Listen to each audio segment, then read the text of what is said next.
Hi, Goddess of Love here again. Kamusta kayo dyan mga goddess ko? So, another reading na naman tayo today for the water signs, Cancer, Scorpio, and Pisces, no? So, kamusta kayo dyan mga water signs natin, right? No? So, before to you, no, mga Cancer. So, tignan natin, Cancer, no? Anong career situation mo, Cancer, right? And possible lucky numbers mo within this week, no? So, let's see. Na-shuffle ko na rin naman ito, Cancer, no? So, kuha tayo ng 3 cards for you, Cancer, no? Cancer. For Cancer, please, Universe, Holy Spirit, situation, no? Career situation ng ating mga Cancer. So, kuha tayo ng 3 cards for Cancer. For Cancer, please. So, tignan natin yan.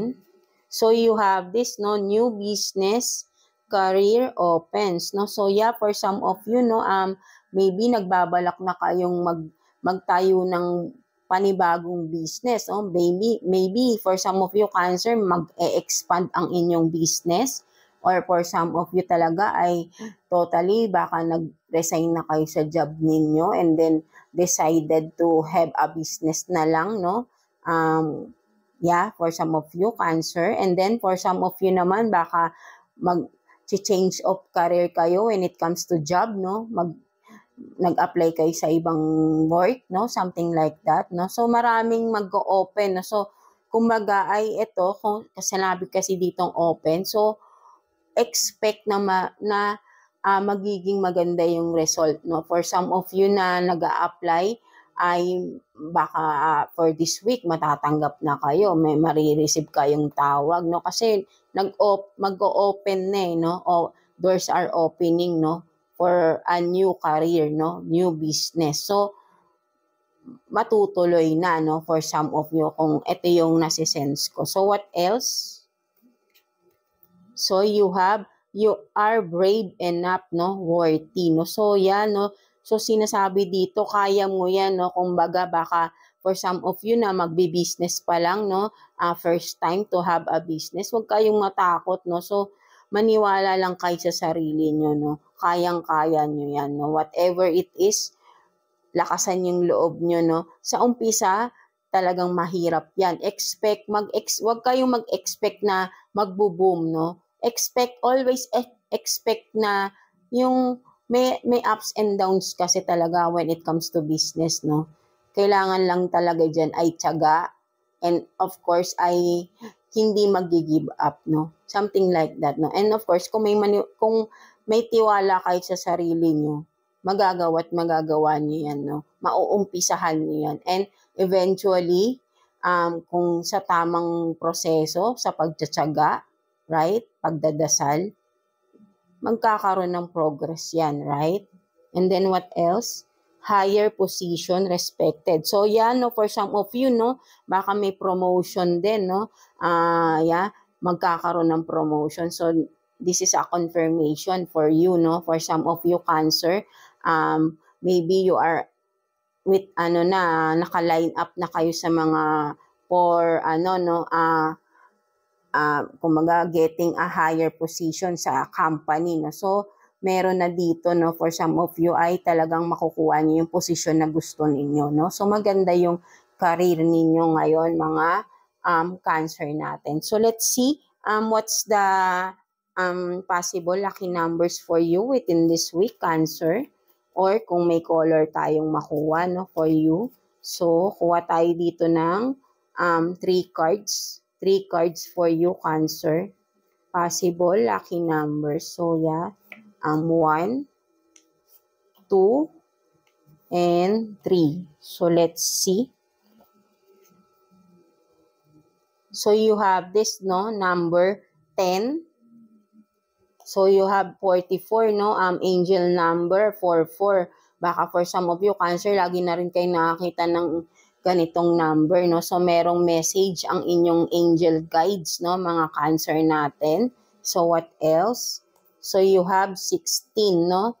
So, meron kayong 10, 44, and 16, no? So, if you see these numbers, no, repeatedly, no, within this week, mga Cancer, there is a good news, no, na marireceive, positive news na marireceive kayo, no, kung hindi man kayo, maybe a family member ninyo, no, within the circle, yeah. So, yeah, that's it for you, mga Cancer, no. I hope naka-resonate kayo with your reading today, mga Cancer natin. So, yeah, God bless you all, Cancer, and thank you for watching, Cancer.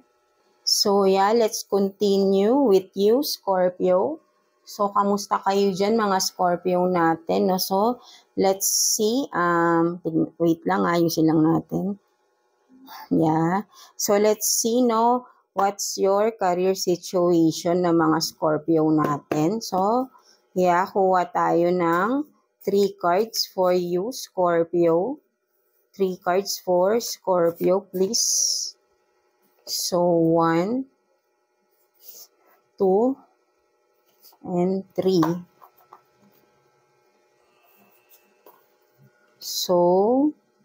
So you have this Aries, fake offer,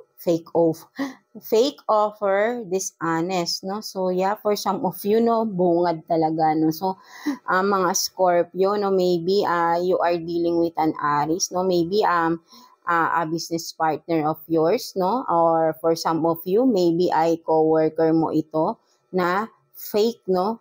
Kumbaga ay hindi totoo sa iyo itong tao na to, no? But it doesn't have to be na Aries siya, no? But then maybe a fire sign for some of you, Aries, Leo, and Sag, no? So, meron lang ditong specific, no? So, maybe for some of you, meron kayong kilala na ganito, Aries, ang kanyang sign, right?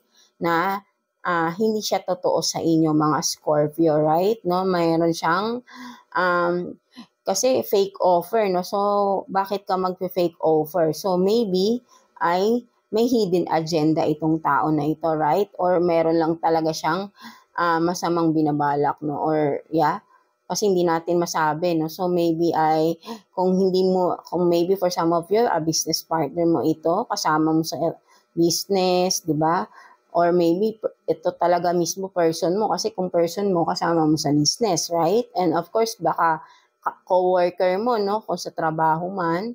And yeah, kung saan nag-aaral pa kayo, maybe kaklase mo ito na akala mo ay kaibigan mo, but then ay hindi pala totoo, no? Maybe kung itong fake offer na to ay I think ay hindi maganda tong i-offer niya, no? So baka mapapahamak kayo for some of you. So beware, no? Kung sino man yung may mga parang may mga gustong i-present sa inyo, kung sa business gusto mag-invest kayo, no? So it's a no, no? Parang ganun, kasi ay hindi totoo 'yon, no? So merong hindi magandang mangyayari, no? Parang ganun, no? So what else?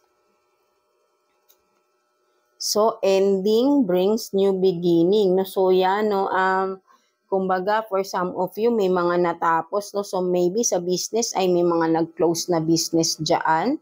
And for some of you, baka nawalan ng trabaho. And then, huwag kayong mag-alala, because kung kailangan talagang alisan na tong trabaho na to, maybe dahil hindi na maganda, no? Maybe toxic na yung mga kasamahan nyo sa trabaho dahil may mga ganito kayo, no? Na mga kasama, right? Businessman, sa work, or kung sa nag-aaral man, no? Something like that, no? So, kung kailangang alisan nyo na, no? Para makapag-start na kayo ng panibago, no? There is always a new beginning, no? Pag kailangan talagang alisan, meaning may kailangang alisan para magkaroon ng space sa bagong sisimulan, no? So, maybe for some of you talaga ay magkakaroon ng mga bagong business, no? New job offers, no? For some of you, but then kailangan ay, kaya siguro may biglang mag-o-offer sa inyo, no? But then kailangan ay maging kayo matalino, no? Sa mga taong lalapit sa inyo. Hindi lahat ay totoo, no? So kailangan ay maging observant kayo, no? And hindi agad-agad sumusugod sa mga offer, right? Pag-aralan mo nang mabuti, no? Mga Scorpio natin. So what else? So mimic you, no? So meron talaga rito, no? ginagaya kayo, no, mga Scorpio. Siguro idol kayo nito, no. So, yeah, may nanggagaya rito sa inyo, no. Maybe ay ano kayo, no, maybe may kakaiba sa inyo, no, kaya that's why parang siguro ay nakikitaan kayo ng tao na ito, no, maybe this is the person, no, na nag-o-offer ng fake, right, no, kasi ay gusto niyang makita ano yung mga pinagkakaabalahan niyo, mga Scorpio, no, kasi interesado siya, no, because naiinggit siya sa mga nagiging achievements niya sa buhay, no, kung ano mang status niya sa buhay, no. So, ginagaya niya kayo, no, mga Scorpio. So, maybe alam niyo na rin kung sino ito. May idea na rin kayo, right? So, tignan naman natin, no, what's the possible lucky numbers for you within this week, mga Scorpio natin. So, kuha tayo ng 3 cards for you, Scorpio, no? 3 cards for Scorpio, please. 3 cards for Scorpio. So, 1, 2, and 3. So, yeah, tignan natin yan. So, you have 4, 37, and 22, no? So, you also have an angel number, no? 22, mga Scorpio. So, meron ding message ang inyong mga angel guides, no? So, you have to check it, no? Mga Scorpio. So, yeah, once nakita nyo tong mga numbers na to, no? Repeatedly, no, within this week ay may marireceive kayong good news, no? Something like that, positive news, no, within this week. Kung hindi man kayo, maybe a family member ninyo makaka-receive ng good news, no, within the circle, no. Yeah. So, that's it for you, mga Scorpio natin, no. So, I hope naka-resonate kayo sa inyong reading today, Scorpio.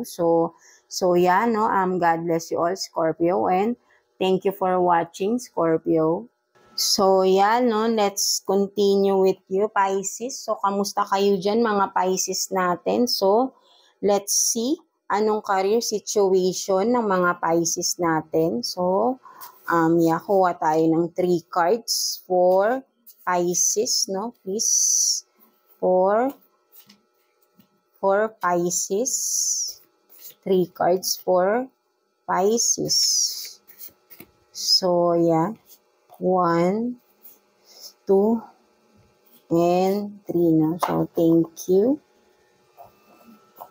So, you have soon, new house. So, ang ganda, no? Soon, new house, car, more money, happy life, no? So, yan, no? Sinasabi dito, Pisces, no? Kung ano man itong mga ginagawa mo ngayon sa buhay mo, mga goals in life mo, kung ano man to, may business ka man, no?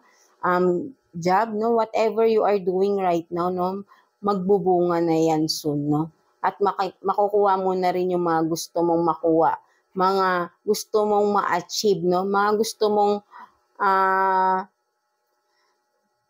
makamit mo sa buhay mo, no, Pisces, no? New house, new car, no, right? So, talagang, for me, this is your season, no? So, parang talagang may something big na mangyayari, no? So, talagang may bunga, no, magbubunga ng maganda tong mga pinaghihirapan nyo, no, for some of you Pisces, no, kung ano man tong mga ginagawa nyo, no. So, what else? 'Di ba? Step by step lang, no. So, tiyagaan nyo lang to, Pisces, no. So, wag kayong mawawala ng pag-asa. Nasa right path kayo, no, mga Pisces, no. Talagang mabagal man, but then, no, solid, no. Kumbaga solid kung ano man tong ginagawa nyo, no. Step by step, no. Huwag kayong maiinip, tiyagaan lang ninyo. Kapit lang kay Lord, kapit lang sa sarili nyo. Kaya nyo yan, no. So, what else? So, wait, di ba? Ang ganda, no? Kinalibutan ako. So, wait for the right time, di ba? Step by step, no? Reaching your goals, no? Wait for the right time. So, just wait for the right time, no? Magbubunga na lahat, no? Right? Kinalibutan ako, Pisces, no? Ang ganda, right? No? So, claim it, no, mga Pisces natin. So, yeah, no? Tiyagaan nyo lang, wag mainip, no? Do the work, right? No? So, step by step lang talaga, no? Continue mo lang yan, Pisces, no? huwag kayong mawawalan ng pag-asa, huwag kayong mapapagod, right? Eto na, malapit na yan for sure, no? Nararamdaman ko, right? No? So yan, ang ganda nito, no? Claim it, no, mga Pisces, no? So yeah, thank you, universe, right? Thank you, God, no? So tignan naman natin, what's the possible lucky numbers for you within this week, Pisces. So, kuha tayo ng 3 cards for you, Pisces, no? So, possible lucky numbers for Pisces. So, 1, 2, and 3. So, let's see. So, you have this 42, 7, and 47, no? So, yeah, these are your possible lucky numbers, no, within this week, no, mga Pisces. So, kapag nakita nyo to within this week, no, repeatedly, no, there is a good news, a positive news na marireceive kayo, no, mga Pisces. Or, kung hindi kayo ay maybe a member of your family, no, within your circle, no. So, yeah. So, again, no, ang ganda ng inyong reading. So, that's it, no. So, you have, again, no, 42, 7, and 47, no. That's your possible lucky numbers, no, within this week, no. So, yeah, that's it for you, no, overall, mga water signs, no, Cancer, Scorpio, and Pisces, no. So, lahat kayo, no, may mga new beginning kayo, no, and then mga goals nyo talaga ay starting to reach na talaga ninyo, no? Malapit na yan, no? For sure. So, maging positive lang kayo palagi, no? Sa sarili ninyo na kayang-kaya nyo. And with God, nothing is impossible. Lagi nyo tatandaan yan, mga Pisces, no? So, I mean, water signs, no? So, yeah, no? And again, no, thank you for continuing supporting my channel, no, mga water signs, sa palaging panonood sa ating mga readings, and of course sa mga hindi nag-i-skip ng mga ads, no. So thank you so much, no. Very appreciated ko po kayo, and of course sa mga nagko-comments dyan na talagang lahat yan ay nire-replyan ko po kayo dyan, isa-isa kayo talaga dyan, kasi talagang gusto ko, nakikita ko yung mga sinishare nyo, yung mga experiences nyo, no. And then nakakakuha, kasi ako nakakakuha din ako ng mga lessons, from your experiences kasi, no, yung mga sinasabi nyo ay nakakakuha din ako ng lessons from that, no. So, sharing your experiences, no, hindi lang naman ako yan, for sure, yung ibang nakakabasa dyan ay nakakakuha din ng motivation, no, for some of you, no. Nakaka-motivate din kayo, no, na kumbaga nalalagpasan niyo yung mga ibang mga pagsubok, right? So, yan, no, masaya ako pag nagko-comment kayo, and talagang feel ko muna yung inyong energy, no, before ako nagko-comment, no, something like that, para nakaka-relate ako sa inyong mga pinagdadaanan. So, yeah, that's it for you, mga water signs, no. So, maniwala lang again and have faith kay God, no, na nothing is impossible with God, right? No, so that's it. So, yeah, God bless you all, water signs, and thank you for watching, water signs.